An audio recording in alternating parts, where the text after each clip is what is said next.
மாற்றம்னு ஒண்ணு இருக்குதுன்னா இதுவரை இந்த மண்ணில் நிலவுன அரசியல் இருக்குல்ல, இந்தியம் திராவிடம் இந்த கட்சிகளுடைய ஆட்சி முறை இருக்கு இல்லையா, இதை மொத்தமா இந்த ஆட்சி இதை மாற்றுவதுதான் மாற்றம்.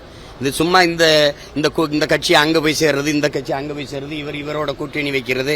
இங்க ஆள் மாறும், ஆட்சி மாறும், ஆட்சியின் முறை மாறுமா, அதான் பிரச்சனை. இவர்களுக்கு யாருக்கும் கோட்பாடு மாற்றம் தத்துவ மாற்றம் கிடையாது. காங்கிரஸ் பாரதிய ஜனதாவுக்கோ திமுக அதிமுகவோ நம்ம ஒண்ணு கேட்போம், ரெண்டே பேருக்கு தான் போட்டிங்கிறீங்க. திமுக அதிமுகவுக்கு 2 பேர் தான் போட்டி. திமுக அதுக்கு மாற்று இன்னொரு திமுக எப்படி தீமை, இதுக்கு மாற்று இன்னொரு தீமை எப்படி? நபிகளார் சொல்ற மாதிரி தீமைக்கு மாற்று நன்மை தான், நேர்மை தான். அப்ப நீங்க தீமைக்கு மாற்று தீமை. இவர் திமுக, இவர் ஆட்சியில ஊழல் இருக்கு, இவர் ஆட்சியில் இருக்காதா?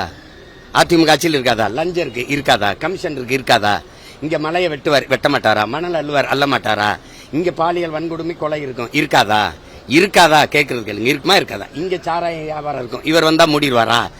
எல்லாம் அப்படியே இருக்கும்னா என்ன இந்த மாற்றுதல் இருக்கு? என்ன மாற்று இருக்கு? வார்த்தையில தான் நீ மாற்று ஏமாத்திக்கிட்டு இருக்க. நீ என்ன மாற்று இருக்கு? இந்த கட்சியில கொடியில அண்ணா இருக்க மாட்டார், இங்க அண்ணா இருப்பார். கொள்கையில என்ன மாற்று இருக்கு? 2 பேருமே திருடுங்க.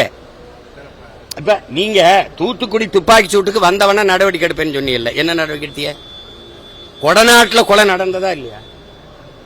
கொலை நடந்ததா இல்லையா? நடந்தது உண்மை, கொலை பண்ணது உண்மை, செத்தது உண்மை. செஞ்சது யாரு? செஞ்சது யாரு? அந்த ஆட்சியில் இருந்தவரும் கண்டுபிடிக்கல. யாரு காரணம் தெரியாதா? யாருக்கும் தெரியாம நடந்துச்சா? ஒரு முதலமைச்சர் வீட்டுல ஒரு நிமிஷம் மின்சாரம் அணையாது. 1 மணி நேரம் மின்சாரத்தை அணைச்சு போட்டவன் யாரு? யாரு? அப்போ நான் நடவடிக்கை எடுப்பேன்னு சொல்லிட்டு 5 ஆண்டு முடிஞ்சா அடுத்த 2 மாசத்துல தேர்தல் வரப்போகுது. ஏன் நடவடிக்கை எடுக்கல?